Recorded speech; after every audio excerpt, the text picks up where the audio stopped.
Hello, Lisa.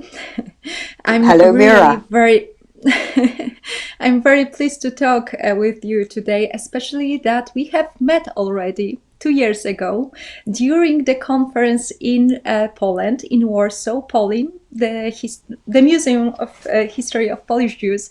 And I was one of the smaller co-organizer of this conference, where you have a lecture about mourning, grief, and psychoanalysis. And I mention about it because I remember that during this conference you said that you are in the moment of your life or in the age when your CV is longer than your talks. Do you remember this? that It's Yeah, so before I start to introduce you, I want to say that I hope that our talk will be longer than talking about your amazing achievements. And so let me introduce you briefly, and then we will go on a conversation. I want to start to say that Lisa is a prize-winning writer, novelist, a cultural commentator. Her books have been translated into several languages, including Polish. She was a chair for many years, a chair of the Freud Museum in London, which is really great place. I really love this place. And she's a visiting professor at King's College London. She has edited many books and wrote even more, among others, Everyday Madness, Losing the Dead, and this book, Mad, Bad and Sad, A History of Women and the Mind Doctors, which was translated into Polish. Maybe you know the cover. But I want to say that this book won the British Medical Association Award for the public understanding of science, among other prizes. And exactly in this year, this book, was translated to Polish and published by Marginesy, publishing house, translated by Jan Dzierżgowski, and it is entitled in Polish Szalone, złe i smutne, kobiety i psychiatrzy. I think that the reception of this book is really great. It is really well received in Poland. There are many reviews, comments. I was asked twice to talk about your book in radio, which I did. Oh, I wish I'd been So there. it is in Polish. So, but it's my great pleasure and honor to welcome Lisą Appignanesi to Conrad Festival in Krakow. And Thank you so so much, Mira. I wanted to start with the question about exactly this book, because it's like 12 or 13 years when you wrote it, when you publish it. So it's a long time. You wrote many books after it. And I'm thinking right now, how do you think about this book after years? What is it about? Like, what is the aim? Or maybe you have some post reflections on it. Okay. Well, so just before we got together, I thought, oh my God, it is a long time since I read this book. Indeed, since I wrote it, and maybe I should go and look at it again. And so I did, and I thought, wow, it's very interesting. I hate to say that, but it is actually a very interesting book, and I think I can say that now as if it was written by somebody else. One is so Mhm. distant as a writer after all these years. It has had many editions in Britain, and had I thought there was anything urgent that needed updating, I would have done that. But in fact, in some ways, sadly, although where I finished the book, which is on the DSM, the Diagnostic and Statistical Manual, the American Psychiatric Association puts out, and which in its fourth edition was 964 pages, and they were waiting for a new edition, which is now even longer and has appeared, and is actually even worse in some ways in its compartmentalization of so much of human behavior and so much of the human emotional range, turning all of this into the, if you like, the I don't know, the hegemony, the power structure of medicine and the mind doctors, that the actual final point of the book about the medicalization of emotions and madness is not, has not changed. Although I think now, strangely, with the pandemic and with the growing sense that, you know, the whole mental and emotional constellation is so close to the physical and is so endangered by situations which cause great stress, which cause great anxiety, and so on. People feel much closer to what I would call a more no, well, it's not so that it's non-medical, but it's non-psychiatric paradigm. Okay, so in a way, the book is very topical, and the historical parts, of course, as far as I know, haven't changed. Although, of course, history also changes, and new archives are found, new research is done, and of course, many new points of view are taken. I still find the book very interesting. I mean, I just happened to open the book on the section about hysteria, and I thought, oh God, not hysteria again. And I started reading it, and I didn't read anything else because I didn't have time, because it was actually so very interesting. And I thought my views about Freud might have changed substantially. So I looked very quickly on the section about Freud, which is the way the book is organized is according to symptomatology, if you like. So Freud comes in the section called sex, although he could have come somewhere else, but he comes in there. And I reread it because sex became a very important part both of the feminist rethinking of the world, of the medical thinking about the world, and psychiatric, as well as the Freudian. So it, at that particular historical moment, sex was in the air. And that's why I did a section called sex. Just like now you might say depression or anxiety is in the air. So the book is divided into those kinds of sections. And Freud comes into the sex section, although he could have come into a section called, I don't know, ambivalence, which is the great insight Freud gives us about human mentality, that we are constantly in at least two places at once in our minds and our emotions without necessarily thinking that we are in any particularly conscious fashion. In other words, we may act differently from our thinking. We may think two things at once, at least two things, if not more, and so on. So no, I don't think it's out of date, and I hope you like it in Poland, because there is a lot of material in there which, in historic terms, is very interesting. So before we start to talk about Freud, which I know is like very interesting and something which we've got in common, you said that you thought, oh no, not hysteria. Why? Why not hysteria? When you opened this book and saw this chapter about hysteria, and I want to explain, because you know I wrote a book, The History of Polish Madness, the first volume, and it was about the history of melancholy in Poland.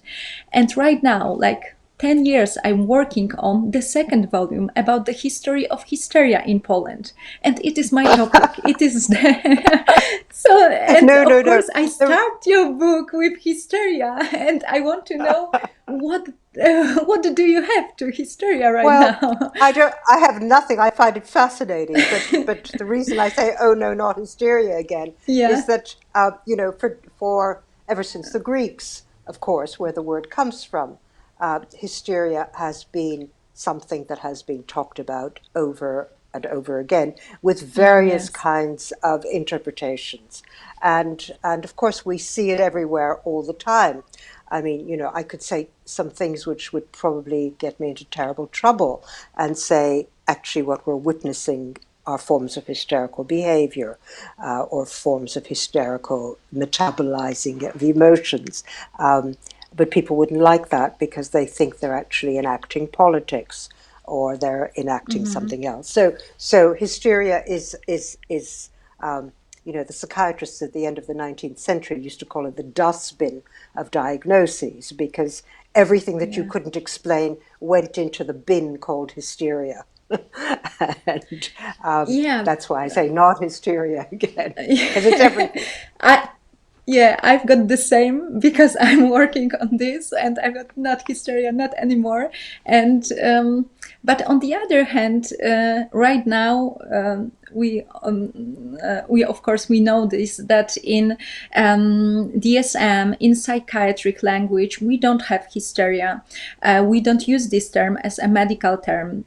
On the other hand, in psychoanalysis, of course, we still have this kind of concept.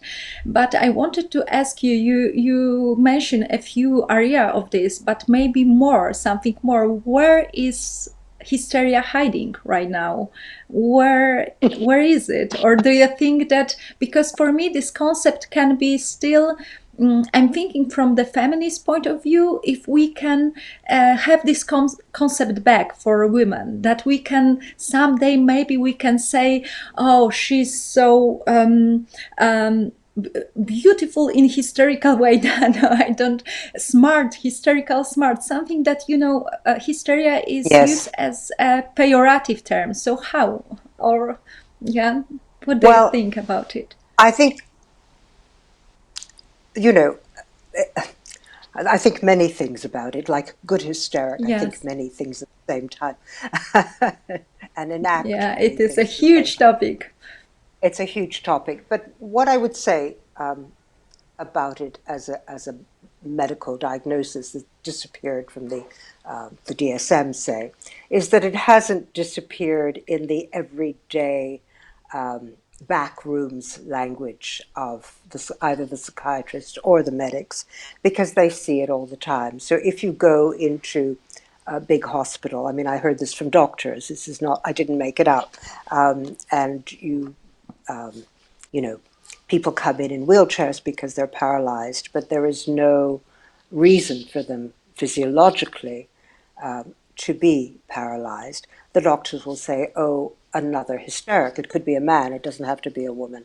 And there are many male hysterics too, even in Charcot's day, in Freud's day, there were cases of male hysteria. And it simply meant, there's a particular set of physical enactments that we find no physical cause for.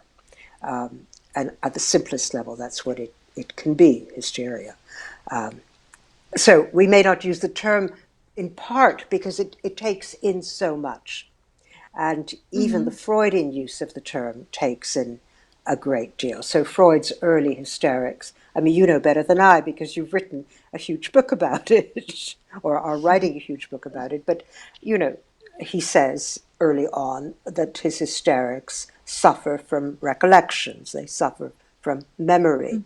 Well, every human being in one way or another suffers from memory, whether it's repressed or half remembered or closer to, but we all suffer from it. Now, how we enact that suffering and whether it becomes unconscious and we can't lay our hands on what it is that's propelling the various behaviors, the various actions, the various emotions, is something else. And that's where maybe analysis or therapy might come in. But, there are many sites of hysteria today. I would, one of the ways of characterizing it would be to think about hysteria as an unhappiness within one's given sexual identities. So it could be women's unhappiness about their given sexual identity. It could be males. It could be people who don't think that they're in the right gender. And in a more complicated way, that could be diagnosed as a form of hysteria. And certainly when it spreads within groups with similar sets of interests, shall we say, then it acts like hysteria too, in the way that hysteria acted at the Salpêtrière, where, you know, the women in the epileptic wards took on the behavior of the epileptics. In other words, they're labile, they're imitative in their behaviors. And that too is a kind of, or one of the side aspects of hysteria, you might say. So it's big. Yeah, I'm surprised for you're me, only writing one volume.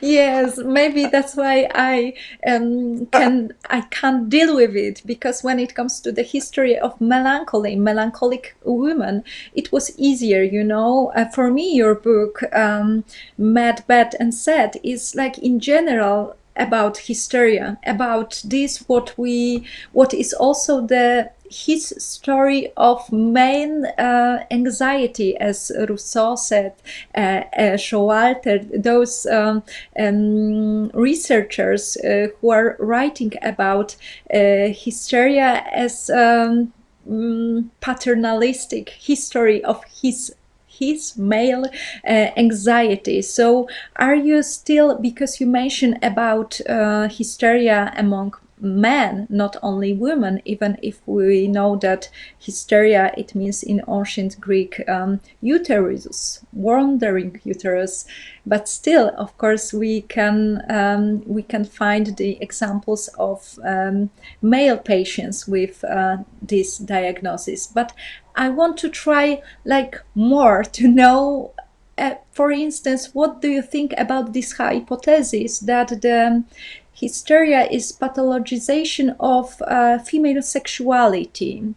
That I can mention book which I don't see in your book. It is not a complaint, but I wanted to know why. Rachel Mays, you know, Rachel Mays, Hysteria, the technology of orgasm, vibrator, and there is the movie also directed in Great Britain, the movie, comedy movie about hysteria, about this kind of treatment with vibrators. So maybe we can talk about That book this. came out. No, the book came out after my book was published. That's why it's not there. Yeah, of course. Thank you for yeah.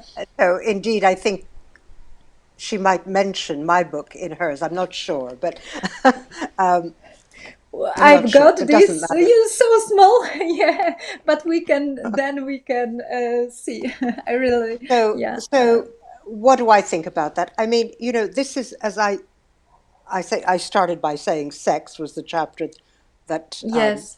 the next chapter that I looked at, which is just after hysteria. But I think sexuality has been such an important subject of either silenced or spoken human experience and thought for so long that you can put it side by side with hysteria. I mean, the vibrator moment was simply a moment when technology came together with the interests of that society in a kind of unspoken sexuality. So it was lived out in many ways, as Foucault says. I mean, the whole discourse of masturbation, which is thought of as disciplining and disciplining children, and in fact acted as discipline and wasn't a person, and so on, and there were technologies, tools, which also were meant to stop children from masturbating, particularly boys, because girls were not thought to have any kind of sexual desire in any case, so they wouldn't be thought to be masturbating. So, but boys were, and so there were tools to repress that, to stop them from doing it.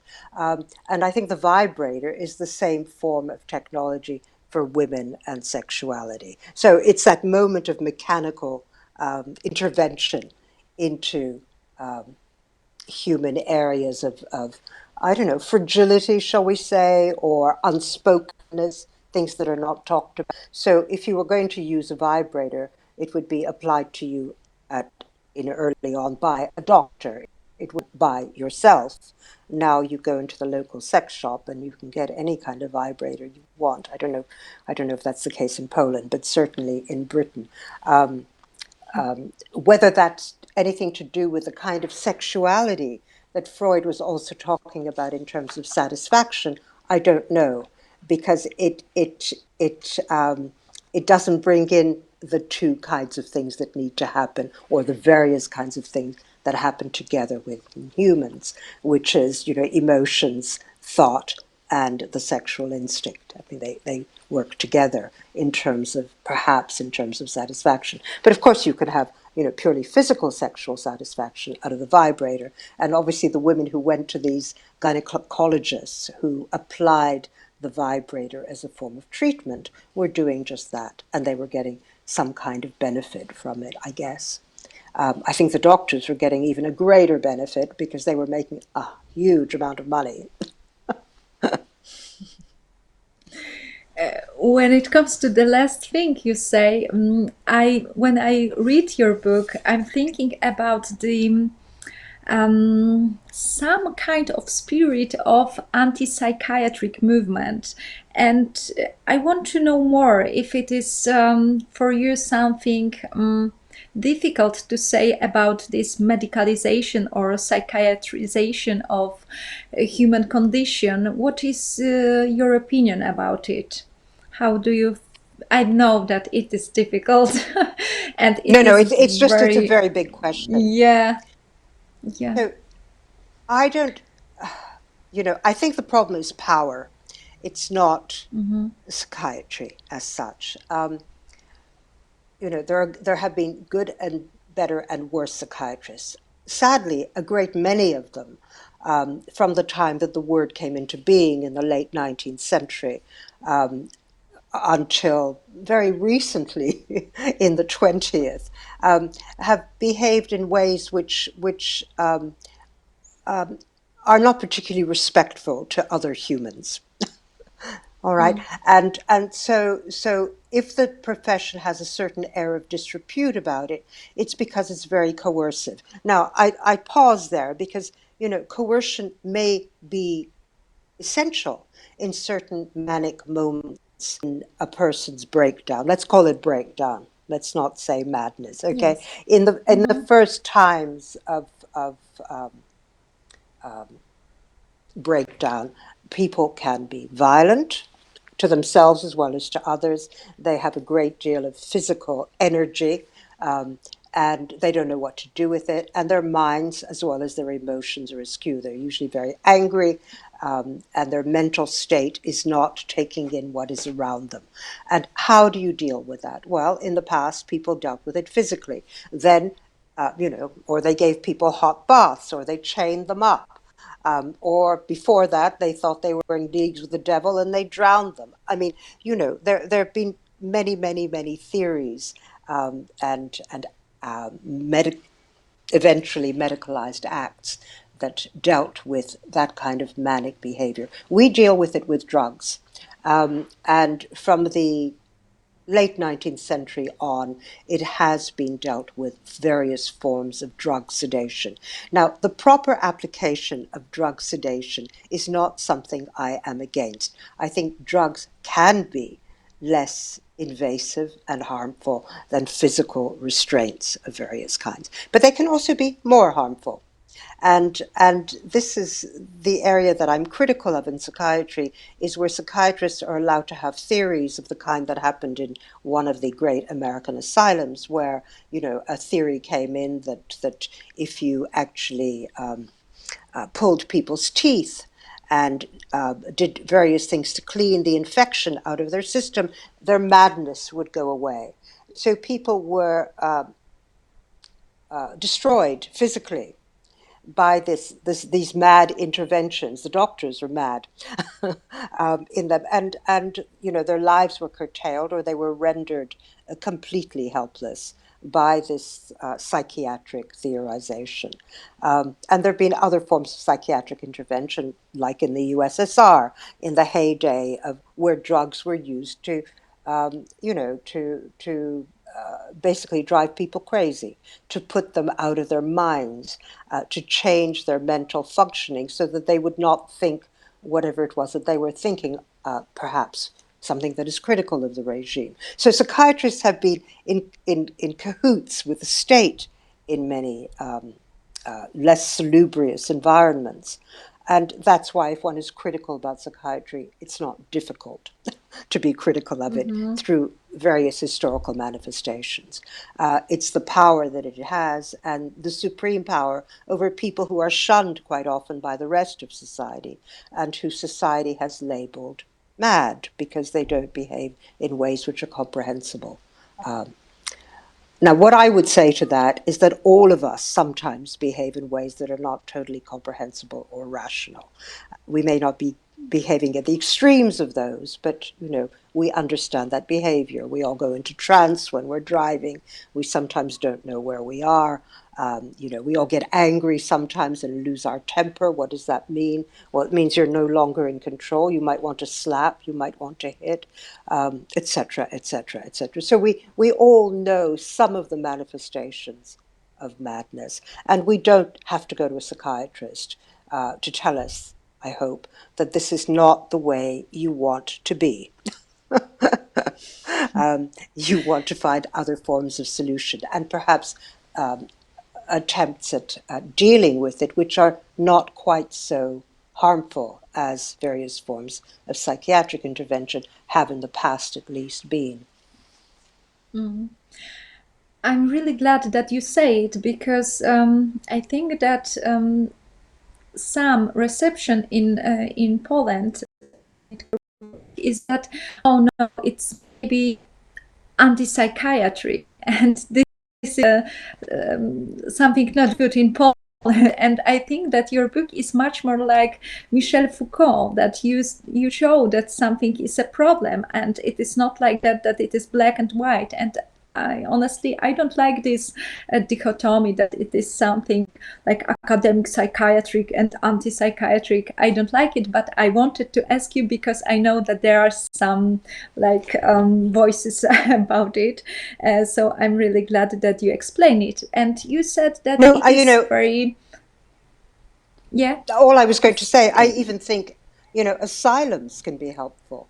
And various forms of hospitalization can be very helpful to people who are in trouble, real trouble. And it helps you to get through, in a safe space, a very difficult period, and to come out the other side. But I do think in order to come out to the other side, you may want to have some kind of talk therapy. I mean, it probably will enable an independent life if you've been through these terrible breakdowns, madnesses, whatever. So when you say about talk therapy, talking cure, I want to ask you about psychoanalysis, because you mentioned that it is easy to be critical about the history of psychiatry. But I'm thinking about being critical about the history of psychoanalysis. And I wanted to use also the quote from another of your book. It is Losing the Dead. It was translated into Polish as Żegnając umarłych, pamiętnik rodzinny. And you wrote there, sorry, it will be translated from Polish into English in my That's okay. head. So that you wrote there that to build the future we have to discover a new meaning of the past, and sometimes this past is really very painful. So I'm thinking that it is true also when it comes to the history of psychiatry or psychoanalysis. Maybe because of that it is so interesting to write about it, to read about it.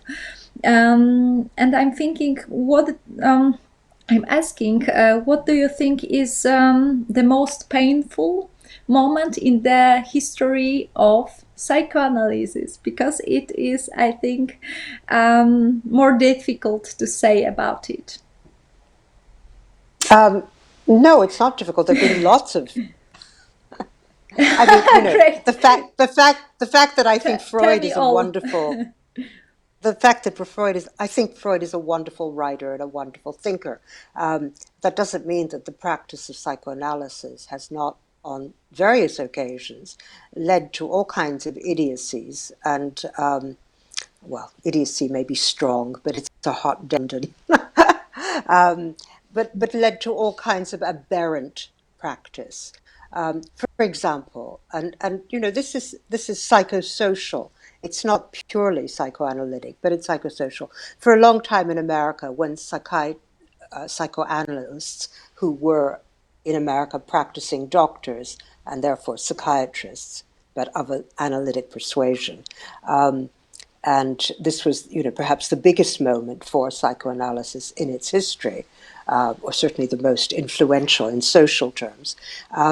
These psychoanalysts thought homosexuality was an illness, and the homosexual himself, had to be cured of it through a process of, I guess, what you could call conversion, or conversion therapy, which is what was applied. Now, in a different social moment, homosexuality is not thought aberrant,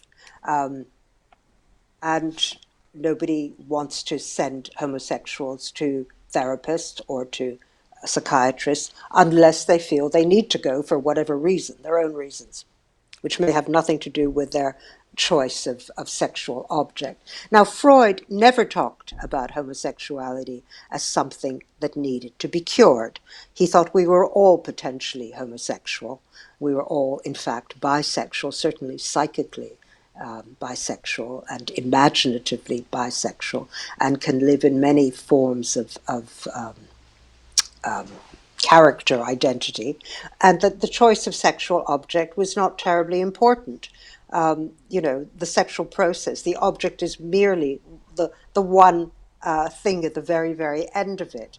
And so if your sexual object happens to be of the same sex, that's okay. I mean, it means you're probably, trapped in perhaps an earlier stage of development, whatever that means. Nothing terribly serious, but he never tried to cure anybody of it, unless the parents said, we don't want them. I don't want my daughter sleeping with another woman. And then he tried to, never did it, never practiced conversion therapy or anything like that. So, I would say that psychoanalysis in the 50s in America was not functioning in the best possible way, and was responsible for a lot of pain and for a lot of terrible individual suffering. And then it changed. And it changed partially because the social moment changed, but also because analysts themselves might be homosexual. Why not? Happens quite a lot now. Mm-hmm. So history doesn't stay still, and psychoanalysis can't stay still. Psychoanalysis now is not exactly what Freud had determined, and he didn't determine it. He never even wanted to have a school. He never wanted any training until he was told there had to be that.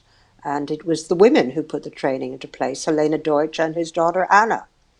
And in Germany, of course, some others. But, in Vienna, that's what it was. It's fine. And then he said, yes. And then he grew older and he thought, of course, we must do this. But when he was younger, never. So, Freud himself changed, too. And his ideas changed through the course of a long thinking life, as one hopes everybody's do. Yeah. And more things about the history of psychoanalysis, which is something painful for psychoanalytics today or for us.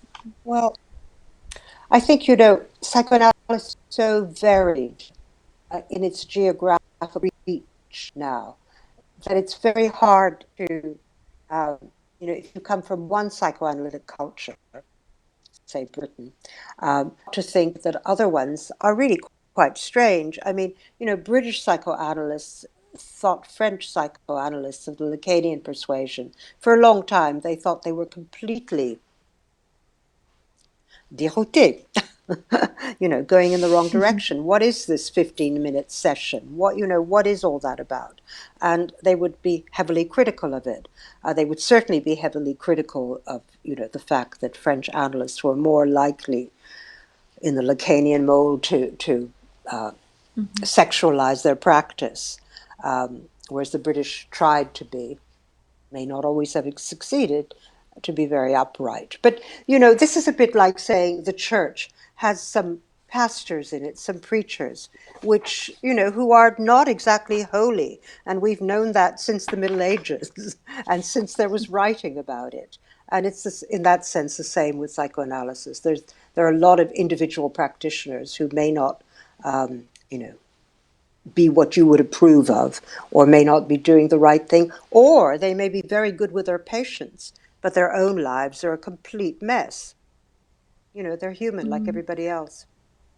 Other bits of psychoanalysis, I don't know. I'm a feminist, but I don't think Freud was particularly anti-feminist because he thought if women had children, it did something for them. I don't think that was a particularly anti-feminist stance. I think it was an observational stance. And, he certainly had many strong women in his entourage who were proto-feminists, if not card-carrying suffragettes. So, yeah. Penis envy, if you want me to be critical of that, I can certainly be it. But I don't think it's a very big concept. Okay, I'm in general enthusiastic when it comes to psychoanalysis. Also, I know like it is very important to, when you write the history of, for instance, I'm writing the history of Polish psychoanalysis. It is very important to say also about this what was very difficult. That's why I was asking you about this, because I think that it is not so easy to, when we know that right now, for instance, in Poland in general, when it comes to people who are not very close to psychotherapy or medical society, they are thinking that psychoanalysis is something from the past, that right now we don't have this kind of old-fashioned thinking. So I want to ask you about those things, or maybe because the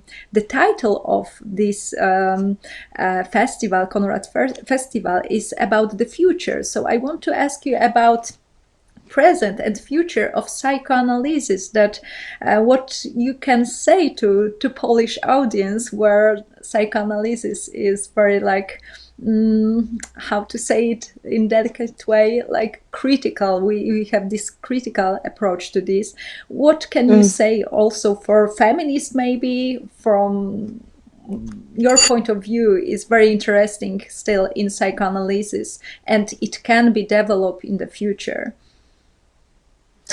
Okay, well, I would say, quite a few things about this. I don't know where to begin, really, because it's a very big question. And I'm sure you have a great many answers or possible thoughts about this too. Psychoanalysis in the present and the future. First of all, I think very, very few people practice what became enshrined in America in the 50s as a classical analysis, which was not, Freud never did classical analyses. He did all kinds. Sometimes he saw patients every day. Sometimes he saw them erratically. He would see them for 2 months, 1 year, and then once another year. It wasn't a completely systematized process. The important thing that he leaves us, apart from his writings, which everybody is free to read and interpret and make of what they will, is he leaves us what I would call the technology of two. In other words, there are two people in a room and talking. One is talking and one is listening. And I think we talk a lot about the so-called talking cure. Freud very rarely talked about cures. He talked more therapeutically. And he also didn't talk about talking. He wanted the patient to talk. But the analyst listened. And what we now know from neuroscience, as much as anything else, is that the listening function, the focusing a full attention on another's speech and on another being, is extraordinarily important in terms of their own self-recognition. In other words, your recognition of the other becomes incredibly important as some kind of holding of that other person. It's a therapeutic environment being supplied by the analyst or therapist. And this is what Freud brought into being in my reading of it. And that can be constantly adapted and used at, if you like, as long as those two things, the talking and the listening and the holding environment, not the holding of the patient, but, you know, the environment that is created by close listening, attentive listening. What we don't get in the modern world, where we're all busy and rushing around and looking at our iPhones and you know, texting and da da da da, where that is at a premium, we need that technology of two all the more. And I would say that the ability of the therapist or analyst to actually take in what the other is saying, the ways they're behaving, the way their body is awkward or not awkward to them, what their silences might mean. In other words, to fall into their own way of thinking themselves can be extremely helpful. I don't think there is a cure to life. Myself, I think, you know, life is full of bad moments and better moments, and you know, I don't know, what would I say is a cure? Freud thought a cure, what analysis did was enable people to love and to work. And I think you can't do better than that. If you can love, even if you're not necessarily loved in all the ways that you might want, and if you can work well enough, then you know, life is like that. Life is good and bad. I've now lived a long time, so I can look back and say that. When I was younger, I would have thought, no, no, no, I want it all to be wonderful all the time. But it's not like that. It's not like taking drugs. You know, it's not even like taking Prozac, which distances you and gives you a momentary kind of high, I guess. You know, it's a drug model of the human. It's a drug model of happiness. I think there are better models of human satisfaction than that. I would rather people went to read Montaigne than you know, went off to take an antidepressant. Although, because antidepressants are there and people want them, the only thing that helps you with problems is what you want, and fine, if it helps, that's great. You know, I'm not against it. Placebos work too. You know, talking to a friend acts as a benefit. So, you know, I have no hard lines about this. What I don't like is people saying that, you know, psychoanalysis is bad, psychotherapy is bad, psychiatry is bad, even, you know, the church is bad. No, what's bad are different forms of power and abuse of others, not these rather rich and historically ample practices. Oh, so many, so smart words. I have to think about it. And I want to ask you also about something more concrete right now about Poland and psychoanalysis and Poland, because I know that you were born in Poland. You wrote a book about it. And maybe you have also like some ideas, hypotheses why it is so difficult for Polish people to receive psychoanalysis, because you know psychoanalysis in Poland is the reception of it is very difficult. Maybe you have some opinion, some thoughts, Yeah, but because I don't. it won't make me popular. We don't have I to be do have popular, thoughts. and life is not so wonderful as you said. So I want to hear it, um, and then we will. well, what do I think? I suspect this is purely, you know, off the top of my head, I haven't thought about this deeply, but taking the model of the way in which psychoanalytical ideas, not even practice, came into different countries, then thinking of France in the early days, I mean, I think probably the structures of Catholicism, which are very, very important in the making of both Polish life now, but also in the way in which Poles think about, unconsciously think and life, come into it, because Catholicism has a form of analysis already in place. It has the confessional. The confessional is a listening cure. You go into the confession. I grew up in a Catholic country, even though I didn't grow up in Poland. So I know quite a lot about Catholicism, and it was a very religious place. You go into the confessional and you recount your sins. Your sins are usually moments of extreme emotion and moments of great conflict. In other words, if you've slept with a woman when you weren't meant to sleep with a woman, or if you slept with a man, then this is something, and you're not married, this is something you confess, and it's a moment of great tension, great emotional tension, and that is recounted, and absolution or forms of penitence are given at the end, and that is, if you like, that's a partial form analysis. Somebody is talking, somebody is listening, and some kind of cure is involved. It's not like Freudian analysis, but it's not altogether dissimilar. And I would have thought that psychoanalysis, also with its emphasis initially on sexuality, collides with these churchly practices. On top of that, Poland came out of a Soviet regime not all that long ago, not that many generations ago. And the Soviet regime was completely against psychoanalysis because it is a very rebellious practice. It's a practice in which you can tell secrets, in which you communicate what is not usually communicated. You communicate what is usually censored, what is usually not allowed.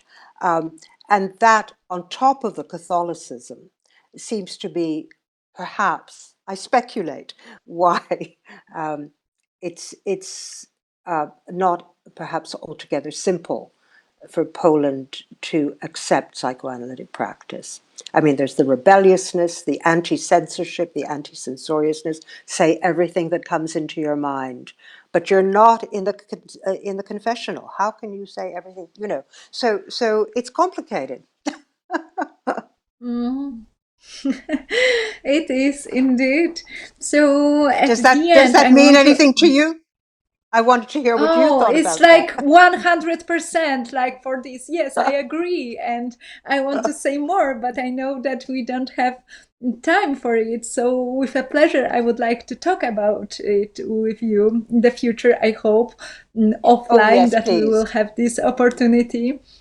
Great. So finally, I want to go back to this phrase that to build the future, we have to discover a new meaning of the past. And I think that you are the person who has it, the new meaning of the past, of the also psychiatry, psychoanalysis, psychotherapy, but also the way of thinking about human condition. So I want to, at the end, I want to ask you about your fantasies, probably about that, like about the future. Like, do you have any fantasies about the future of psychotherapy, psychiatry, about mental treatments? How do you think it will be? In the future. That I don't know. I'm very bad at prediction. I'm better at the past than Me at the future. But too. but I think I do think people benefit from talking.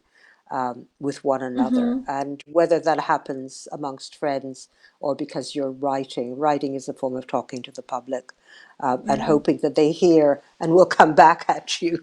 I mean, as we are doing now, or it's in the consulting room. I don't think it matters, but I do think that process is an important process for people. I think it's very important for our politicians too. I mean, I would recommend an analysis, or just 6 months in a chair opposite you or somebody else for every politician. It would make such a difference. Or read fiction. They have to read novels. That's the other thing. Everybody must read fictions. Reading, I don't know who you're reading, Olga Tokarczuk, I don't know, Kazuo Ishiguro. It Yes, doesn't matter. Just read novels. Our best, I mean, President Clinton and Obama were the only presidents in America that I know who read fiction, and they were brilliant as a result. They didn't always do the best things, but they were brilliant in their human understanding. So talking cure, writing cure, and reading cure. Yes, Absolutely. Can we? Yes, can we agree with this? Okay, so The thank living you, cure. Lisa. Thank you so much. Yes. Thank you so Thank much you to so you, Mira. much That was for brilliant. this. I can't wait to read your books. I hope it will be translated into English, and then I hope so will too. send it to you. Thank you so much. Thank you very much. Thank you. Bye. Bye to everyone. Bye. Thank you.